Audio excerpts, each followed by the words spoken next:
Bonjour à tous, chers amis. Nous sommes en plein paracha Matot Maseh. La paracha Matot Maseh, c'est une paracha très riche, une paracha qui vient et qui nous parle, bien sûr, si on peut dire, la dernière paracha de la Torah. Ce n'est pas que la dernière paracha de la Torah, c'est la paracha qui nous parle du décès, si on peut dire, de Moïse. Pas seulement du décès de Moïse, c'est une paracha qui va nous raconter les voyages dans la deuxième paracha, etc.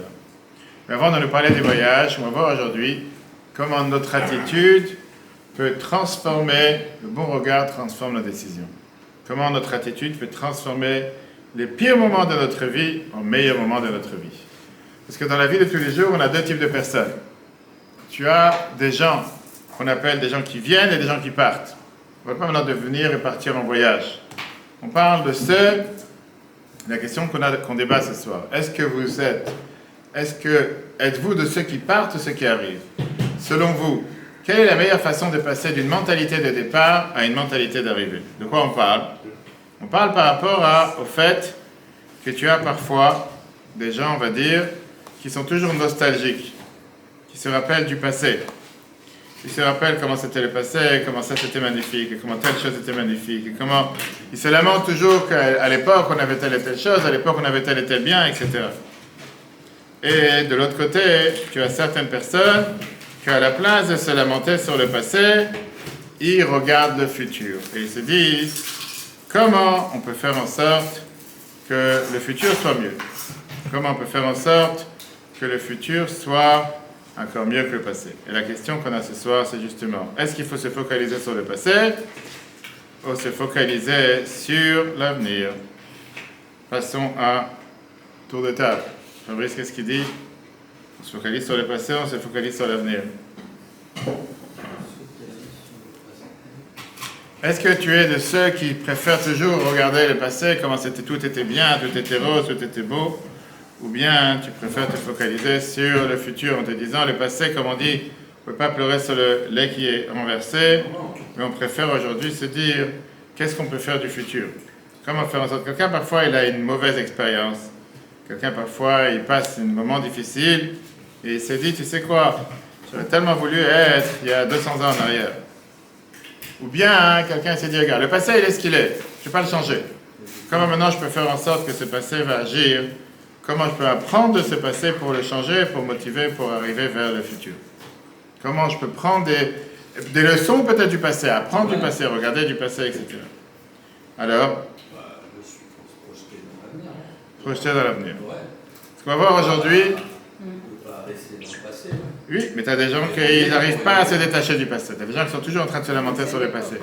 Et ce qu'on va voir aujourd'hui, on va apprendre ces deux groupes de personnes. Et on va voir surtout que ceux qui se focalisent vers l'arrivée, vers le futur, ils sont beaucoup plus heureux que ceux qui se focalisent toujours sur le passé. Pourquoi? Regardons d'abord ce qui se passe dans la paracha de cette semaine. La Torah nous raconte sur le fait que tu avais la sortie d'Israël vers le désert en partant vers la Terre Sainte. On a vu cette semaine comment on a divisé la terre en différentes tribus, en différents territoires. Les Juifs, ils ont conquéri deux royaumes qui essayaient de bloquer leur chemin. On sait très bien qu'en la route vers Israël, ils ont demandé permission de passer par deux terres, Sichon et Moab, mais il y avait des armées qui ont bloqué le chemin. Et Dieu a demandé à Moshe de faire la guerre en disant qu'on aura une grande victoire.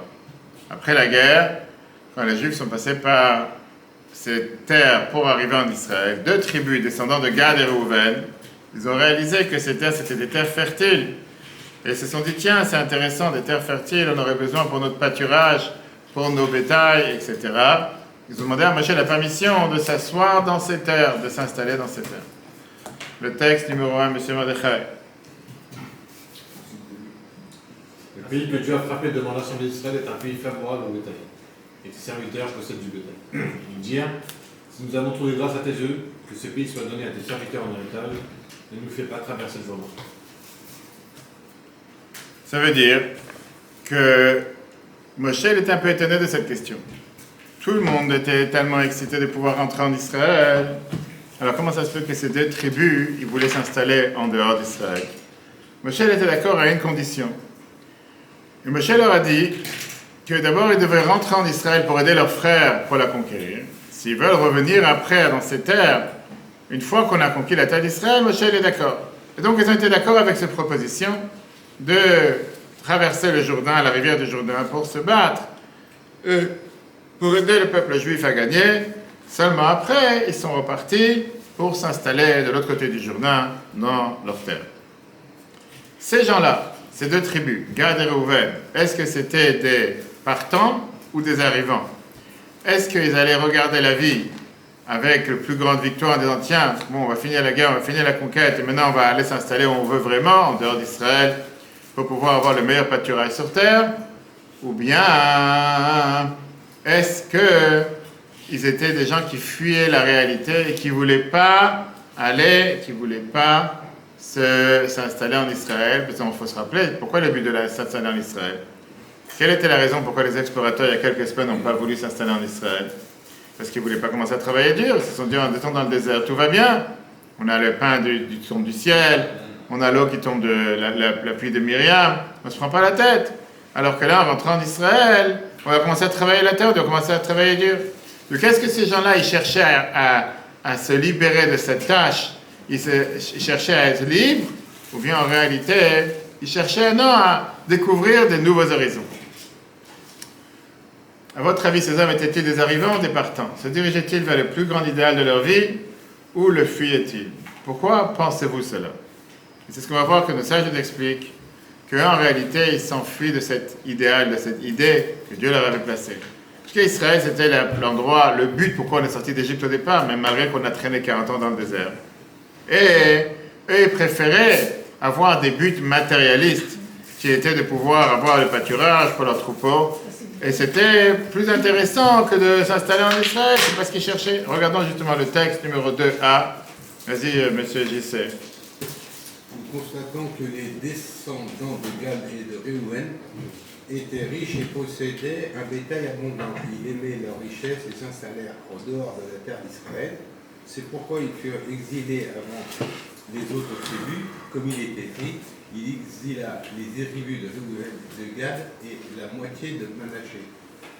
Qu'est-ce que provoqua leur exil précoce? Le fait qu'ils se séparent de leurs frères à cause de leurs biens. Comment le savons-nous? Car la Torah dit, les descendants de Reuven et de Gad avaient un bétail abondant.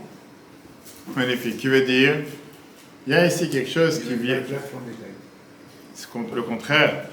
Pas seulement qu'ils ont mis en priorité leur possession à la place d'aller vivre en Israël, mais ils ont mis aussi en priorité leur bétail sur leurs enfants. Ils étaient tellement imprégnés, tellement je veux dire, mélangés dans le bien de leur bétail, de leur richesse, que ça passait même avant leurs enfants, comme la Torah nous dit. Ils ont servi dans l'endroit le plus saint au monde pour satisfaire leur intérêt matériel. Et d'ailleurs, on voit qu'est-ce que c'est écrit dans les Proverbes, chapitre 20-21. Un héritage acquis avec précipitation au début n'aura pas une fin bénie.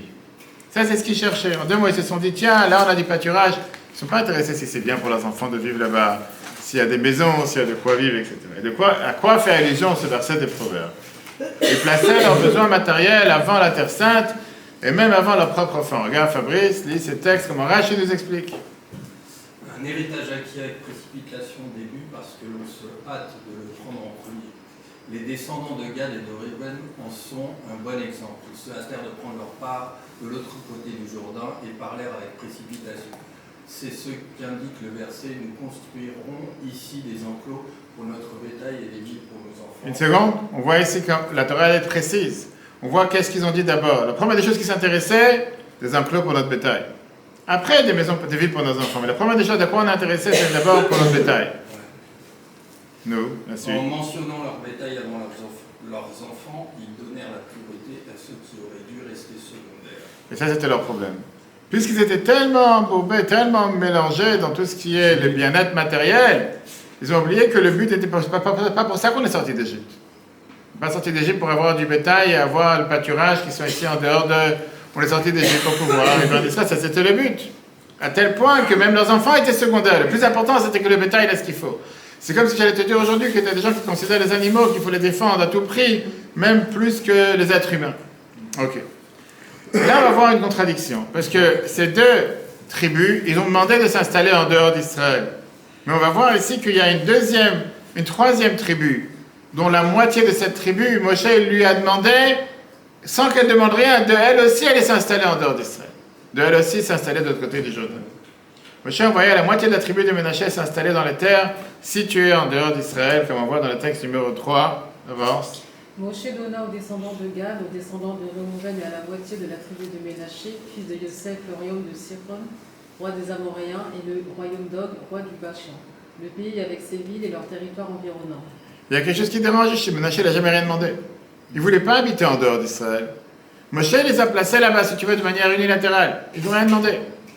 Alors, on a dit tout à l'heure que jusqu'à présent, en expliquant que ces deux tribus qui voulaient s'installer de l'autre côté du Jourdain, c'était quelque chose qui n'était pas normal. Ils n'auraient pas dû le faire.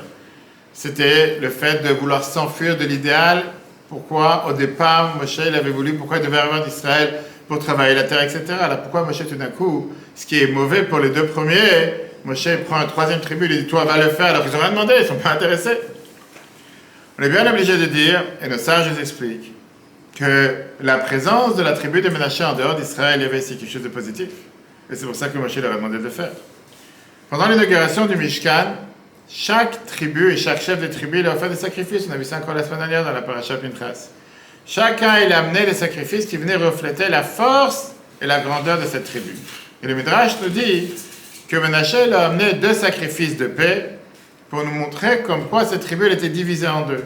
Une moitié des tribus qui allaient vivre en Israël et une moitié des tribus qui allaient vivre en dehors d'Israël.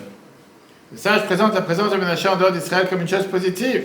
Et la division de la tribu en 2 moitiés est même mise à l'honneur. Regardons le texte numéro 4, Mordechai. 2 bovins pour le sacrifice de paix correspond au fait que la tribu de Ménaché est divisée en 2 moitiés. Elle a reçu 2 parts dans la terre, l'une de l'autre côté du Jourdain et l'autre en terre de Canaan proprement dit. Et là, c'est la question qui dérange. Comment est-ce possible qu'on ait la même chose qui est faite par 3 tribus? Pour les premiers 2, on a vu tout à l'heure que la tribu de Gad et la tribu de Reuven, c'est quelque chose de négatif. À tel point qu'on les critique, pourquoi vous avez Moshe, il était au départ pas d'accord, il a dit pourquoi vous êtes partis, pourquoi vous ne voulez pas vous battre avec vos frères. Si vous voulez, c'est à condition que vous allez d'abord vous battre avec vos frères, après vous allez revenir, comme c'est bon, j'ai pas le choix, ok, je vous laisse faire, mais au départ, c'est pas quelque chose d'idéal. Et là, on a la tribu de Ménaché, la moitié, que Moshe dit non, allez le faire, et on encourage en disant que c'est quelque chose de bien. Ce qui est bien pour l'un, pourquoi ça serait pas bien pour les autres? Et si c'est mal pour les autres, pourquoi ça serait pas mal pour Ménaché? Par rapport, alors la première réponse qui vient à l'idée, c'est que Ménaché n'a rien demandé. Le Talmud de Jérusalem nous dit que la tribu de Ménaché ne l'a pas prise d'elle-même. Pour certaines raisons, nos sages nous disent que c'était quelque chose de bien pour Ménaché. On va rentrer dans les détails pourquoi. Même si ce n'était pas quelque chose de bien pour Gad et Reuven. La seule distinction, pour l'instant, c'est que les 2 l'ont demandé, et puisque l'ont demandé, c'était pas bien, alors que Ménaché ne l'a pas demandé, pour ça c'était bien. Très bien, ça même j'allais te dire. Alors qu'est-ce qu'il y a? Parce qu'ils ont demandé, ils ont fait une erreur. Il faut me demander que tu fais des bêtises. Maintenant, même si Ménaché ne l'a pas demandé, et il ne le cherche pas, pourquoi c'était quelque chose de normal, d'accepter du point de vue de Moshe, qu'eux, ils pouvaient vivre en dehors d'Israël et que tout va bien? Donc je n'étais pas contre. C'est lui-même qui les envoie, comme en mission, comme un shliach qui va vivre en dehors d'Israël. Et pas seulement ça, on voit que Moshe presque les a forcés. Vous devez aller vivre là-bas. Qu'est-ce qu'il cherche avec? Pourquoi Moshe imposa-t-elle cela à la tribu de Ménaché et en quoi ça c'était positif pour eux? Et comme on l'a dit tout à l'heure, c'était positif pour Ménaché, mais pas pour Gad et Reuven, car eux, ils avaient demandé. Et alors? Disons, eux l'ont demandé, donc c'est négatif. Lui, il n'a pas demandé, pour ça c'est positif, mais du point de vue de Moshe, il y a quelque chose qui ne va pas. Du point de vue de Moshe, si c'est mauvais pour les 2 premiers, ça devrait être mauvais aussi pour les derniers. Alors, tu as plusieurs explications commentateurs simples. Parfois, on va rentrer dans l'explication magnifique que le Rabbi nous donne.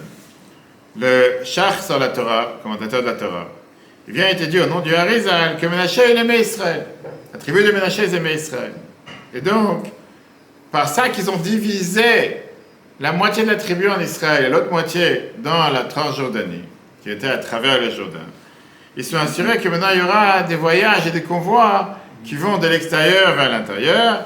Et automatiquement, les familles vont les visiter les uns les autres. Donc, il y aura du voyage, il y aura du tourisme. Ça va faire venir encore des portions à la terre d'Israël que sans ça, ça aurait été limité à l'Israël, on va dire, Israël propre, qui est juste le territoire d'Israël. Là, le fait qu'on a agrandi, on a pris un morceau de territoire à côté. C'est comme si j'allais te dire aujourd'hui. On a pris un morceau de la Syrie, un morceau du Liban, un morceau de Gaza, comme ça, il y aura des Syriens qui vont venir, il y aura des Libanais qui vont venir. Comme le Tanyahu dit ces jours-là qu'il y a des communautés chrétiennes libanaises qui veulent s'annexer à Israël. C'est bien, ça fait grandir Israël, ça fait connaître du nouveau peuple, etc. Ça, c'était l'idée derrière. Ok, une explication. Mais la réalité, elle est qu'on a besoin d'avoir une explication beaucoup plus solide que ça. Que c'est pas normal de dire que pour 2 tribus, il y a quelque chose qui ne va pas, et pour la 3e tribu, tout va bien. Pour répondre à cette question, on va essayer d'abord de rentrer dans un concept de la philosophie chassidique qui est très profonde, qui est la chassidoute nous enseigne.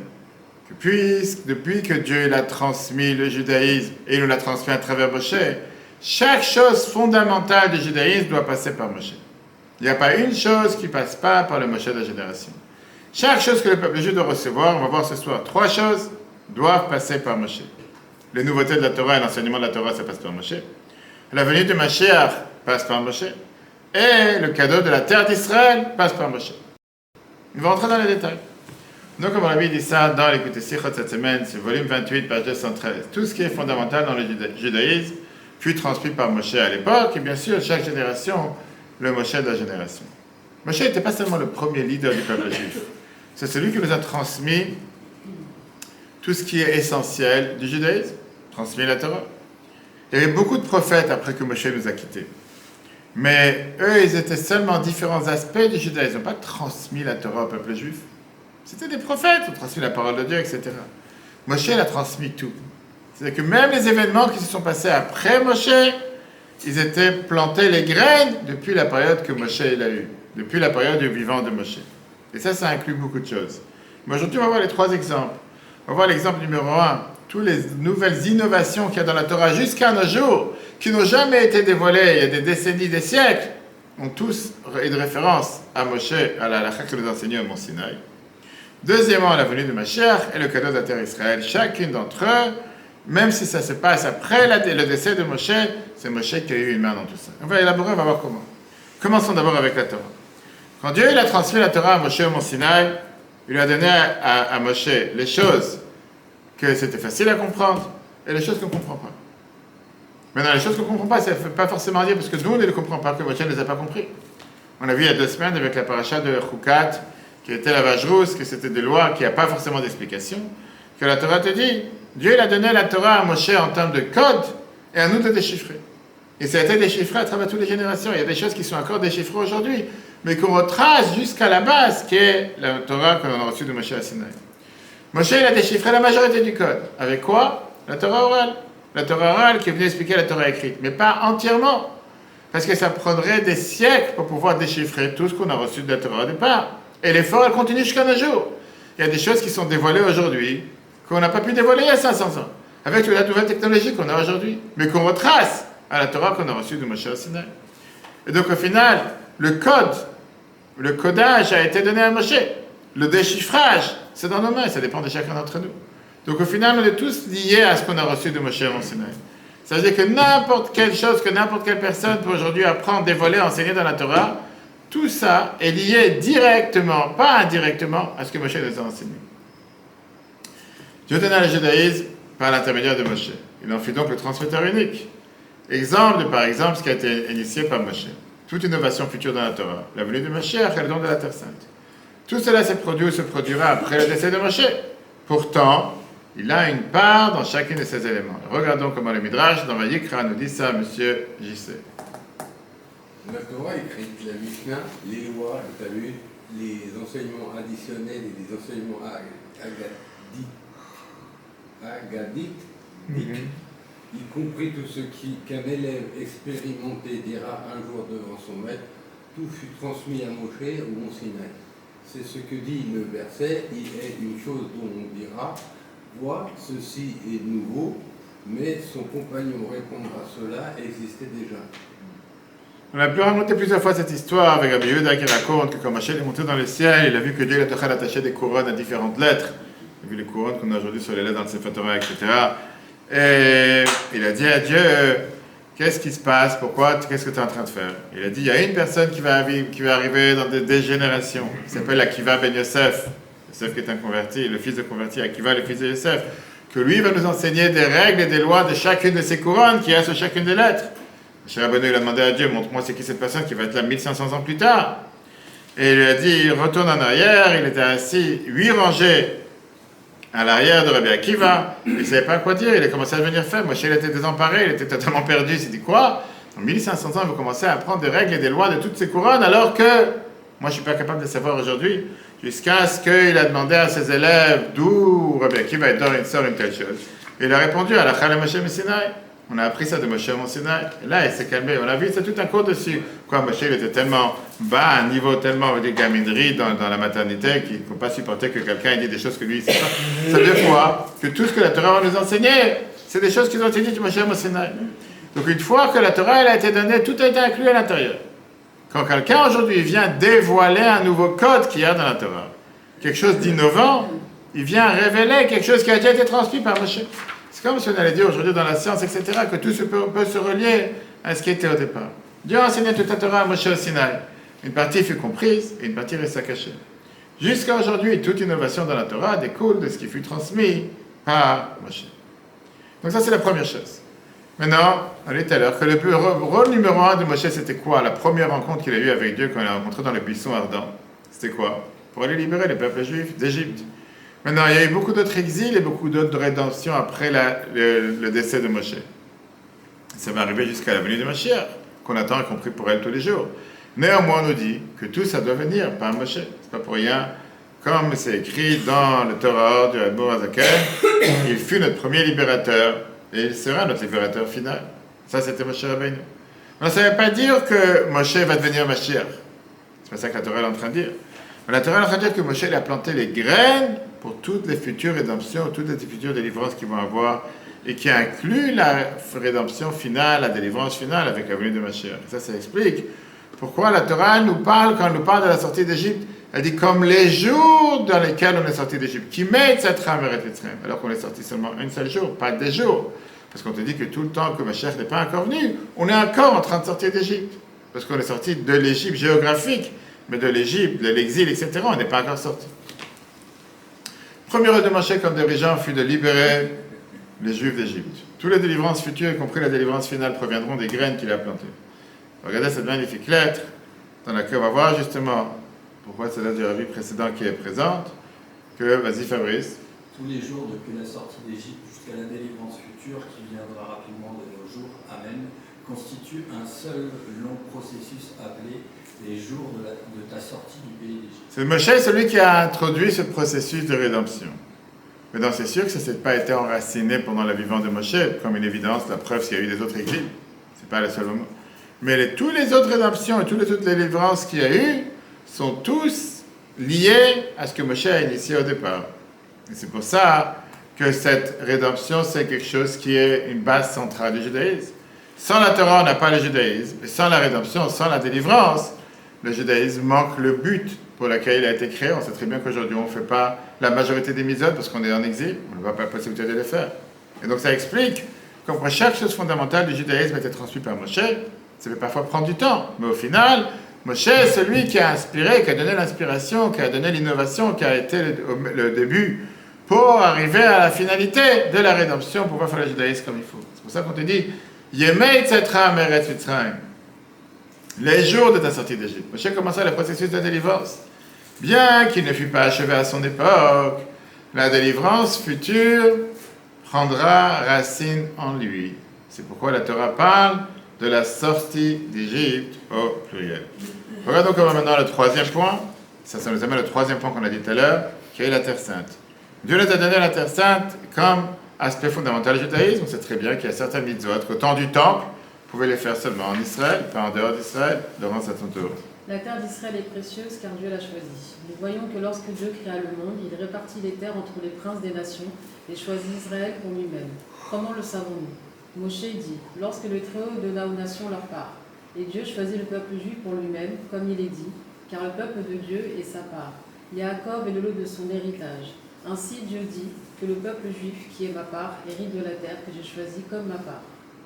Ça veut dire quoi? Que c'est tellement important que Moshe est celui qui a établi le lien qu'il y a entre la terre d'Israël et le peuple juif. Mais encore une fois, on l'a reçu quand la terre d'Israël? Par Abraham. Abraham, il n'y avait pas encore le peuple juif à l'époque. Le but même, pourquoi Moshe a sorti le peuple juif d'Égypte, c'est pour pouvoir arriver en Israël, pour pouvoir aller servir Dieu.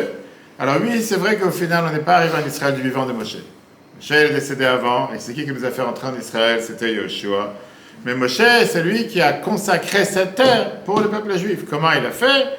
Par ça qu'il est monté sur le mont Nebo. Avant de quitter ce monde, c'est la paracha de cette semaine. Et là-bas, il a pu regarder sur toute la terre, comme c'est écrit dans le texte 10. Ok, vas-y. Le regard de Moshe imprégna la terre de sainteté. Le Talmud enseigne que nos ennemis se détruisirent jamais, ce que Moshe, le roi David, avait créé. Ainsi, la sainteté de la terre sainte est éternelle. Pas pour rien que la seule terre du monde qui est appelée la terre sainte de Holy Land, Eretz HaKodesh, la terre sur toutes les langues, c'est la terre d'Israël.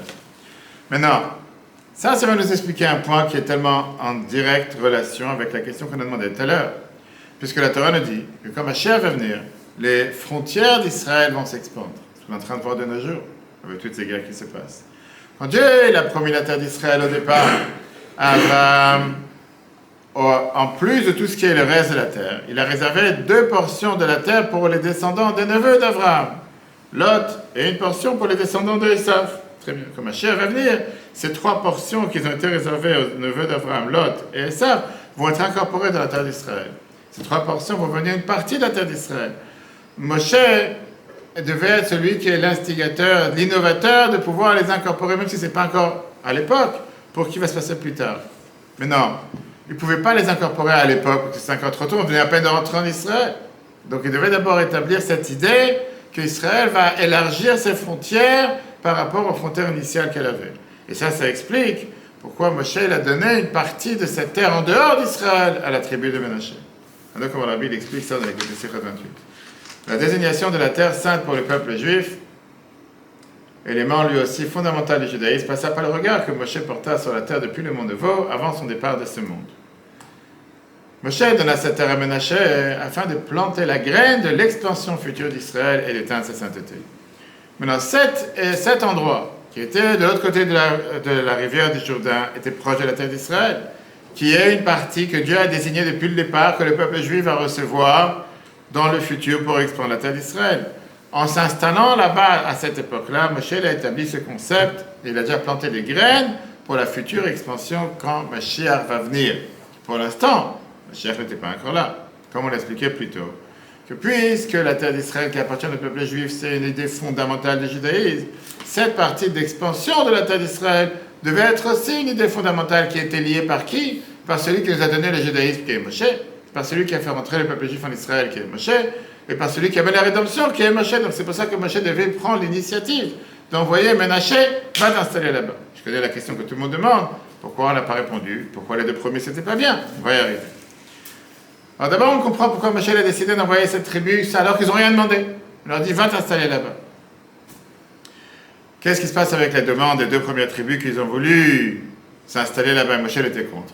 Parce que eux, par la volonté qu'ils voulaient de s'installer en dehors d'Israël, ils n'auraient pas rempli cette mission de vouloir expandre la terre d'Israël. Pourquoi? Parce que cette tribu ne cherchait pas à expandre, à faire grandir la terre d'Israël. Au contraire, c'était l'opposé. Eux, ils cherchaient à donner une priorité à ce qui est un endroit fertile, à la place d'investir en Israël. Ils se sont dit, pourquoi on va se prendre la tête à aller dans une terre qui est tellement dure? Il ne faut pas oublier ce qu'on a vu il y a 3 semaines, avec les explorateurs, des géants, murailles, on est comme des sauterelles, on ne va pas réussir. Prends pas la tête, viens là, ici du pâturage, tout est beau, tout est vert. On ne va pas se prendre la tête à aller avec des gens pareils. Maintenant, la réalité, c'est encore une fois, pourquoi vous êtes sortis d'Égypte? Pour aller justement faire cette conquête et pour pouvoir le réussir. Et c'est pour ça que Moshe a demandé à la tribu de Ménaché d'aller de l'autre côté de la Jordanie. Pourquoi? Parce que par ça, il savait que c'est une tribu qui cherche et qui a ce désir de s'installer, de vouloir vivre en Israël. C'est pas qu'ils cherchent à s'enfuir, c'est pas qu'ils cherchent à vouloir éviter le travail difficile, mais bien au contraire, ils savaient qu'eux, il n'y a pas de crainte, même s'ils vont s'installer de l'autre côté. Au final, ils sont enracinés dans la terre d'Israël. La preuve, c'est que la moitié de la tribu est restée là-bas. Et au final, c'est cette sainteté qu'il y a d'Israël pour la moitié de la tribu qui va déborder vers l'autre moitié de la tribu qui se trouve de l'autre côté. Avant de refermer cette parenthèse et arriver à la réponse, c'est ce qui nous concerne aujourd'hui. Regardons par rapport à moi, je vous ai expliqué tout à l'heure qu'il y a des gens qui sont toujours en train de regarder le passé, des gens qui sont toujours en train de regarder le futur. Il y a des gens qui n'arrêtent pas d'être nostalgiques, qui sont toujours en train de regarder comment c'était dans le passé, comment c'était magnifique, comment tout allait bien. Et d'ailleurs, on l'a vu dans les parachutes aussi, comment Le peuple juif n'arrêtait pas de se plaindre en disant, on se rappelle qu'en Égypte, on avait des sushis gratuits, on avait les concombres, on avait les oignons, on avait poissons gratuits, tout était beau. Ils ont oublié l'esclavage, tout était merveilleux. Et tu as des gens qui, à la place de regarder la nostalgie, regarder l'arrière, ils se focalisent sur le futur. Peu importe ce qu'il y avait à l'époque, peut-être tout était rose. Et alors, aujourd'hui on est là, le devoir c'est de quoi faire avec ce qu'on a aujourd'hui pour transformer le futur en meilleur. Parce que de pleurnicher sur le passé, tu ne vas rien changer. Le passé pouvait être ce que tu voulais, mais aujourd'hui tu n'es pas dans le passé, tu es ici. Et ça, c'est ce que Moshe il a voulu transmettre à cette moitié tribu de Ménaché. Parce qu'il est en train de dire comment préparer le futur. Pour Moshe, le but c'était quoi? S'il y a eu un passé, c'est pour préparer le futur. Le passé a une valeur seulement s'il est là pour regarder le futur. Bien, c'est comme d'aujourd'hui. On ne peut pas vivre avec le futur en oubliant le passé. On doit se rappeler du passé. Mais le but pourquoi? Pour un meilleur futur. Pour faire en sorte que le futur vienne mieux. Ou s'en servir du passé. 100%. Mais tu ne peux pas effacer le passé. Et c'est une des raisons pourquoi la Torah elle est contre le fait de vouloir jeter les anciens à la poubelle en disant que puisqu'ils ont passé à un certain âge, il n'y a plus besoin de travailler. Tu aurais dit, prends leur expérience, prends leurs idées et va avec ça agir pour pouvoir faire encore un meilleur pour le futur qui arrive. Mais si tu vois, si quelqu'un tu vois. C'est quoi le problème de tu vois? Si quelqu'un a un mauvais passé, par exemple. Alors justement, à travers ce mauvais passé, il transforme son passé en positif. D'accord? Et donc, ça a été fait pour Moshe. La vie et l'histoire, c'est un voyage qu'on ne peut pas se débarrasser, comme on l'a parlé Shabbat. C'est une partie de notre vie que tu vis avec. Tu ne veux pas l'enlever de toi. Mais au contraire, ça doit t'aider de deux manières. Première manière, Moshe il a vu ça comme une présence existentielle, pas comme quelque chose qui est une histoire du passé, mais qui nous aide à grandir et à réaliser, à en faire le meilleur avec l'expérience qu'on a eue du passé. Que ce soit une expérience mauvaise. Et alors, on peut apprendre et on doit apprendre une expérience assez négative. Dans le sens le plus profond, Moshe il a voulu nous faire avancer, anticiper la venue du Mashiach, le niveau le plus élevé de l'histoire, pourquoi le peuple juif il a été créé. Et donc Moshe il t'a dit, tu sais quoi, on ne regarde pas le moment qu'on est pété au Mont Sinaï comme le moment le plus beau. On regarde le futur. Le Mont Sinaï c'était magnifique, mais c'est du passé. On ne vit pas avec le Mont Sinaï. Le Mont Sinaï n'a aucune sainteté aujourd'hui, n'a aucune valeur. On vit avec le futur, le but c'est d'arriver vers la venue de Mashiach, pas de parler sans arrêt. Waouh, qu'est-ce que c'était magnifique quand on a passé la mer Rouge ou quand on était au Mont Sinaï. Regardons le texte numéro 11. Comment la Bible explique ça? C'est qui te relève, Fabrice? Vas-y. C'est pourquoi Moshe attribua à la moitié de la tribu de Ménaché une part de l'autre côté du Jourdain. Installer les Juifs de l'autre côté du Jourdain, annoncer l'avenir, lorsque Dieu élargira tes frontières, Deutéronome 12:20, car cela constituait déjà une extension des frontières d'Israël. Maintenant, on va voir la différence qu'il y avait justement entre ces deux tribus. Pourquoi les uns c'était mauvais et pourquoi les autres c'était positif? Qu'est-ce qu'il y avait de particulier dans la tribu de Ménaché qu'il n'y avait pas chez les autres? Pourquoi Moshe a choisi juste la tribu de Ménaché, il n'a pas choisi les autres? Pourquoi il n'a pas traduit, je ne sais pas, Yosef? Pourquoi il n'a pas choisi Naphtali? Ils n'avaient pas un esprit pour dire, tiens, voilà, je vais m'occuper des enfants et non pas de mon bétail. Non, au contraire, les autres, ils ont dit, on va se préoccuper d'abord du bétail avant les enfants. Et ils avaient autre chose. Mais c'était Ils pas... pensaient- Il avait un frère, c'était Ephraim. C'est sûr qu'il avait un frère, mais il y a autre chose.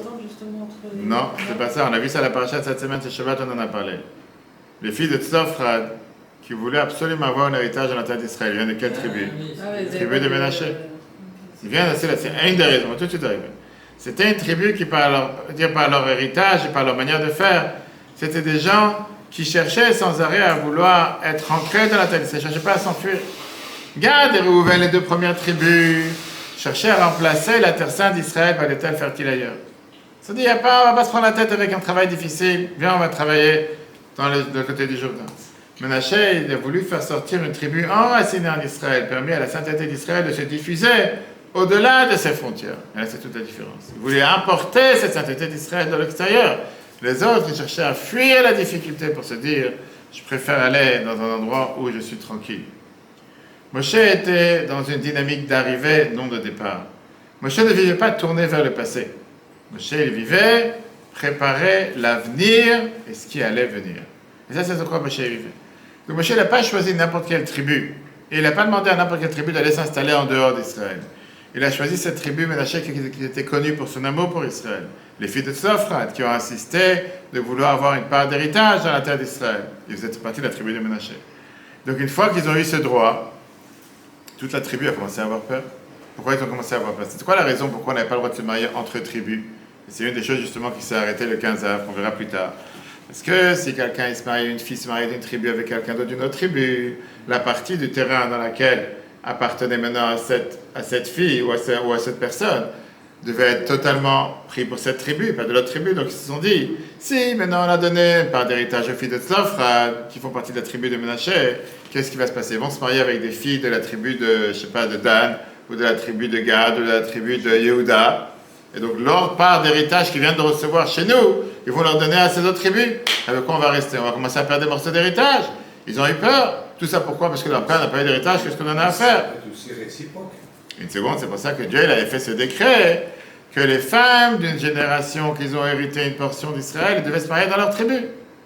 Pourquoi? Pour que justement que les morceaux d'héritage restent dans cette tribu, il ne va pas commencer à se découpler. Ça allait faire une catastrophe. Imagine-toi que chacun il a un morceau, on va dire 20 km², 100 km². Tout d'un coup, tu as des femmes qui se marient de cette tribu dans une autre tribu. Tu vas commencer à avoir des portions dans chaque tribu, ça va faire une catastrophe. C'est pour ça que Dieu avait fait en sorte que non, que chaque tribu reste avec sa terre, même si elle se marie avec une autre tribu. Très bien. Ces deux événements nous montrent comment cette tribu aimait la terre d'Israël. Et ça aussi reflété comment la terre d'Israël a été faite et comment on a inauguré le temple, comme on l'a vu dans le paracha de la semaine dernière. Regardons dans le texte numéro 12, Laurence. Une cuillère pesant 10 cycles d'or représentait les 10 districts attribués à la tribu de Ménaché. Un jeune taureau, un bélier, un bouc. Ces 3 offrandes représentent les 3 générations de descendants de Ménaché que Yosef eut le mérite de voir et qui reçurent une part en terre d'Israël. 2 bovins pour le sacrifice de paix indique que la part de Ménaché fut divisée en 2. Une moitié de la tribu était de l'autre côté du Jourdain et l'autre moitié reçut sa part dans la terre. 5 béliers, 5 boucs et 5 agneaux. Pourquoi 5 de chaque? Cela représentait les 5 filles qui reçurent une part dans la terre, les 5 filles de Tselophrat. Magnifique, tu as aimé bien? Allez. Merci. Qu'est-ce qu'on vient de voir? Que cette tribu, elle était tellement en amour avec Israël qu'une grande partie, non, on voit bien, merci, qu'une grande partie des offrandes qu'ils ont fait pour inaugurer le temple était en rapport avec l'amour qu'ils avaient pour la terre d'Israël. Moshe les a choisis à eux spécifiquement d'aller s'installer en dehors d'Israël. Sur la surface, c'était difficile pour eux de diviser la tribu en deux. Mais quand on cherche quelle était leur vraie intention, c'était justement de pouvoir mettre les graines de l'expansion d'Israël en dehors d'Israël. À tel point que déjà dans les sacrifices qu'ils amènent pour inaugurer le temple, c'est déjà ancré à l'intérieur de leur amour d'Israël qu'on voit 5 et 5 et 5, pourquoi 5 de chaque, ça représentait les 5 filles, etc. C'est pour ça que Moshe a choisi ses admirants et ses aimants d'Israël. Ils savaient qu'ils n'allaient pas aller là-bas pour fuir leur maître de devoir. Ils savaient qu'ils allaient là-bas pour expandre et faire exporter cette sainteté d'Israël à l'extérieur d'Israël. Moshe, il a fait ça, pas en envoyant toute la tribu, mais une partie de la tribu. En laissant justement une moitié à l'intérieur d'Israël, une moitié à l'extérieur. Que ça a créé le pont qu'il y avait entre ces deux moitiés. Et ça a créé le lien entre ce qu'il y avait en Israël et entre ce qui habitent à l'extérieur. On a ici Moshe et la tribu de Ménaché. On a l'amour, Moshe choisit précisément Ménaché en raison de son amour profond pour la terre sainte. Regarde comment la Bible dit ça dans le chiffre 13. Moshe t'a donné à la moitié de la tribu de Ménaché une part de l'autre côté du Jourdain et à l'autre moitié une part en terre de Canaan. Cela soulignait que Ménaché n'allait pas, Dieu préserve, renoncer à sa part en terre d'Israël. Ils avaient bel et bien une part en terre d'Israël, mais cela ressemble à l'héritage que nous recevrons lorsque Mashiach reviendra. Le peuple juif sera alors réparti en 2 groupes, l'un dans ce qui est aujourd'hui considéré comme la terre d'Israël, et l'autre dans ce qui sera alors considéré comme la terre d'Israël. Exactement. L'un dans ce qui est aujourd'hui la terre d'Israël, et l'autre dans ce qui va s'expandre, parce qu'on sait très bien que finalement Israël va s'expandre. En divisant Ménaché en 2 moitiés, une partie dans Israël, la partie propre d'Israël aujourd'hui, et l'autre de la côté du Jourdain, Ménaché est celui qui a créé ce pont entre les deux, et qui a mis la racine de l'expansion de la terre d'Israël. Maintenant, on va comprendre pourquoi pour Gad et Réhouven c'était considéré quelque chose de négatif, et pourquoi pour la tribu de Ménaché c'était quelque chose de positif. Ce qui était mauvais pour l'un, était très bien pour les autres. Lorsque Moshe a divisé la tribu de Ménaché en 2, elle devint le pont reliant Israël à l'extérieur. Regardez comment la Bible écrit ça de manière si magnifique. Monsieur. C'était la différence fondamentale entre les descendants de Gad et Réhouven et ceux de Ménaché. Les descendants de Gad et de Réhouven reçurent leur héritage de l'autre côté du Jourdain parce qu'ils l'avaient il avait demandé. A l'avait demandé, B aimait leurs biens, et C Étal étaient prêts à renoncer à leur part dans la terre donnée par Dieu pour atteindre leur objectif. Ce n'est pas le cas pour les descendants des Ménaché pour qui cela s'est produit de manière tout à fait inverse. R. Moshe leur attribua leur part en Transjordanie. B. En acceptant et ils ont permis que l'héritage initial juif d'Israël annonce l'Israël que nous hériterons lorsque Mashiach viendra. Si on résume, Gad et Rouven étaient considérés comme des partants. Ils allèrent vers cette terre comme des partants en laissant la terre sainte derrière eux pour des raisons personnelles et s'éloignant d'Israël. Ils ne cherchaient pas à l'expandre, ils ne cherchaient pas à faire venir sa divinité, cette sainteté de l'autre côté. Ils cherchaient à fuir leur mission. Ménaché était considéré comme un arrivant qui se focalise vers le futur. Ils s'installèrent comme des arrivants apportant la sainteté en préparant l'expansion future ainsi que la délivrance future.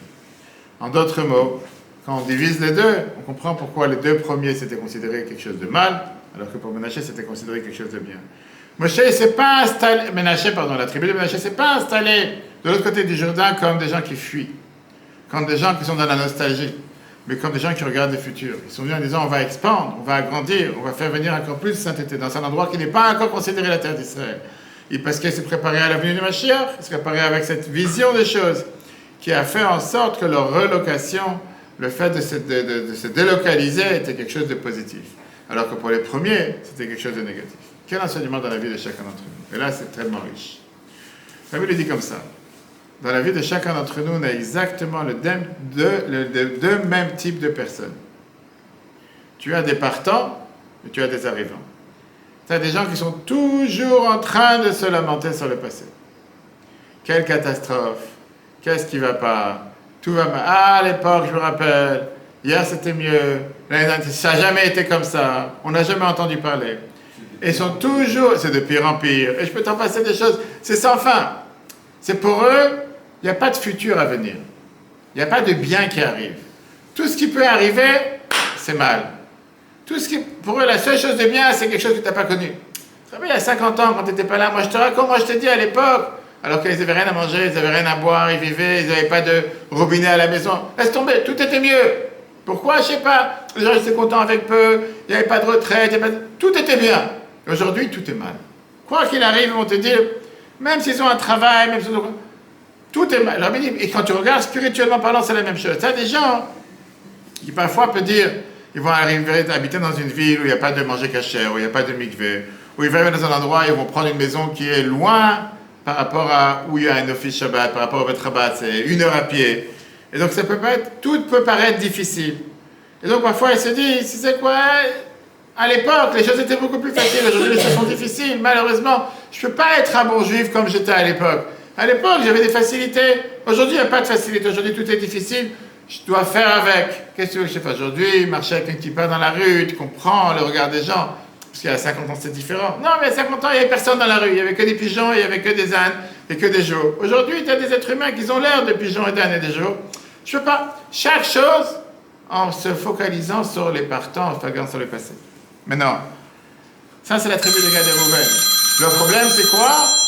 C'est qu'ils sont tellement en train d'être dans la nostalgie, tellement en train d'être sur le passé, tellement en train d'être sur ce qui était à l'époque, c'est qu'en attendant, faire ce qu'il doit faire comme mission aujourd'hui. Quelle est la tribu de Ménaché? La tribu de Ménaché, c'est dire, Dieu, il a fait en sorte que j'ai une maison à 1 heure à pied du Bet Rabat. C'est quoi? Il y a certainement des familles juives autour de moi qui ne savent pas que c'est Shabbat aujourd'hui.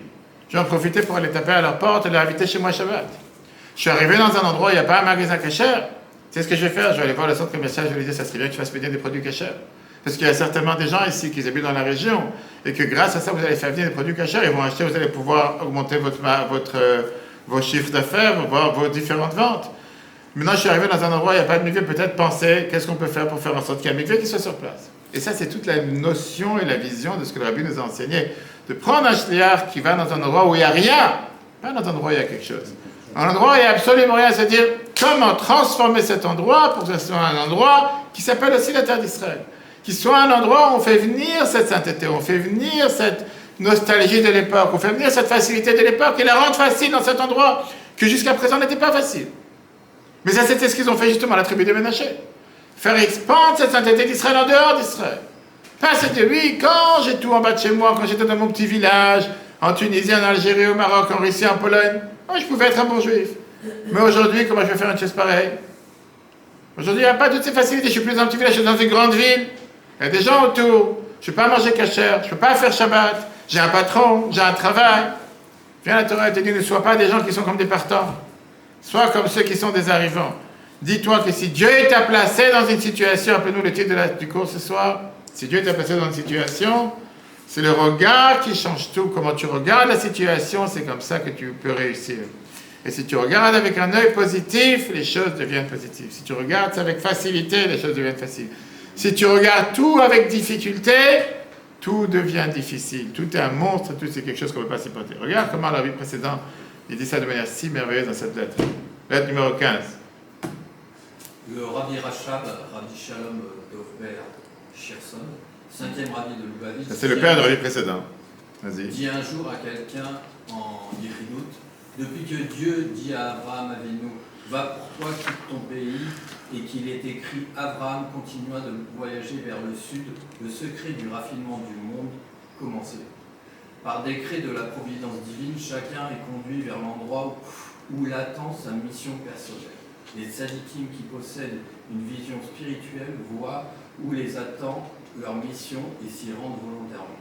Quant aux gens ordinaires, Dieu cause de toutes les causes, organise divers événements et circonstances qui les amènent à l'endroit où leur mission doit être accomplie. Magnifique enseignement de la vie précédente.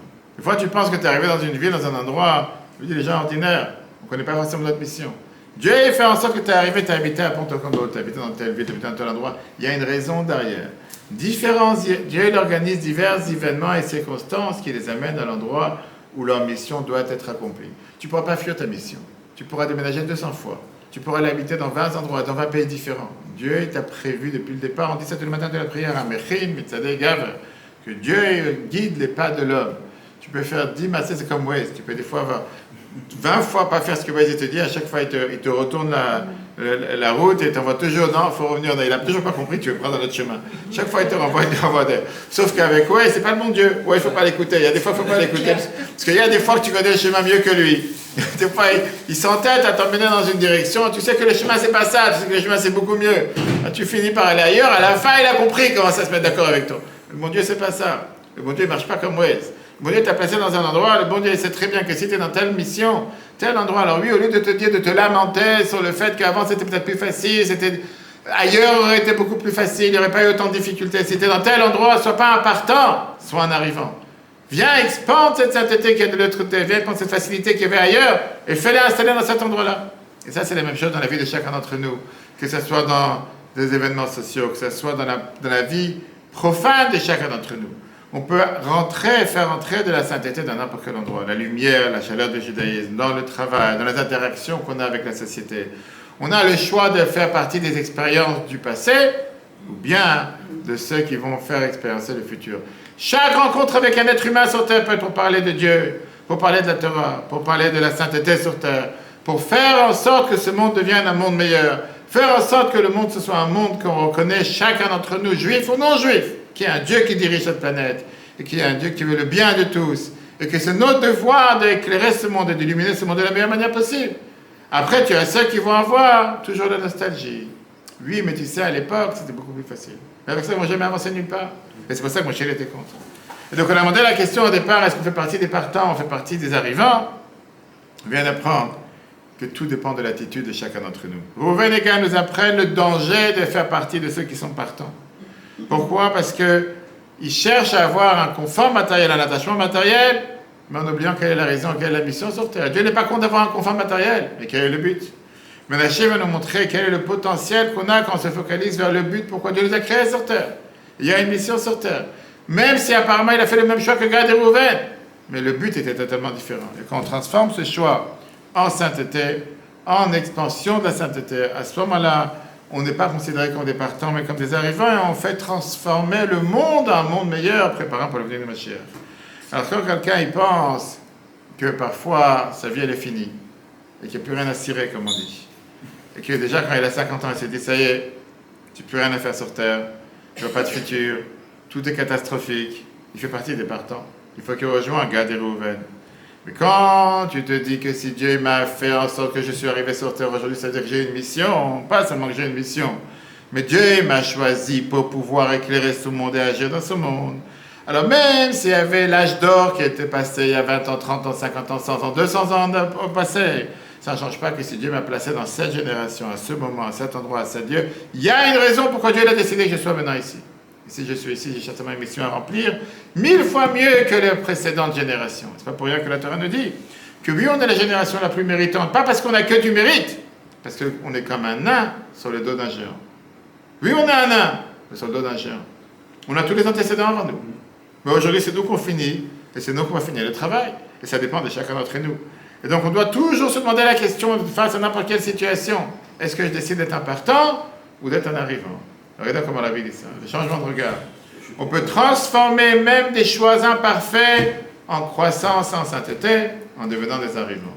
Nous pouvons être des partants à la recherche du confort, ou des arrivants, utilisant les choix du quotidien pour faire le bien, grandir, préparer la délivrance finale. Et donc la question qu'on doit se demander dans chaque événement dans la vie, sommes-nous en train de partir de nos sommets ou d'arriver vers de nouvelles opportunités? Et la réponse dépend de chacun. Il y a quelqu'un qui va se dire, non, je suis en train de partir, je suis en train de glisser, c'est une chute libre, il descend du mont Everest, il n'arrive plus à s'arrêter. Il y a quelqu'un qui se dit, dans chaque défi, c'est une nouvelle opportunité, c'est un nouveau choix, c'est une nouvelle manière de pouvoir avancer, une nouvelle manière de pouvoir grandir, et de pouvoir faire expandre la divinité sur terre. Qu'est-ce qu'on a vu ce soir?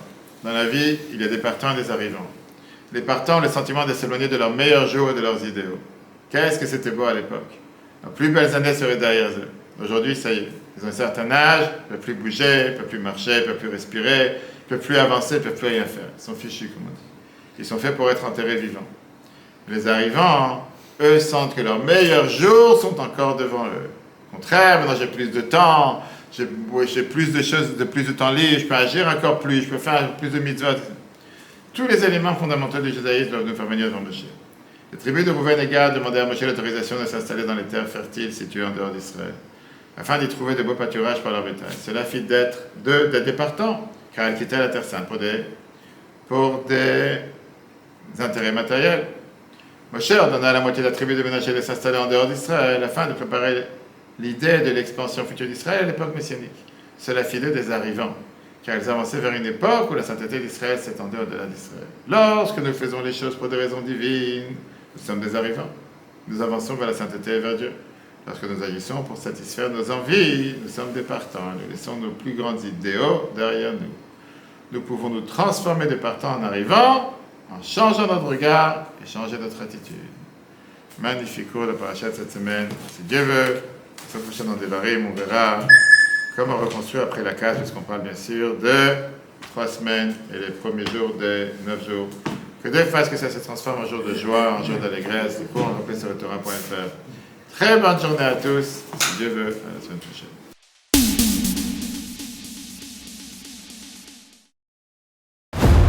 eTorah.fr, la Torah en live.